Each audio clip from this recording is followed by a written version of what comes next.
Thanks. One person is dead, another transported to the hospital after driving their UTV into open water on Lake Winnebago. Deputies were called to the area just before 12:30 yesterday afternoon after receiving reports about two people who fell into the water, one without a pulse.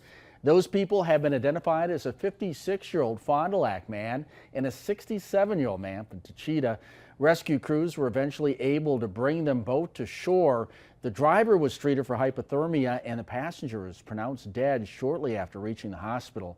Names are not being released at this time. This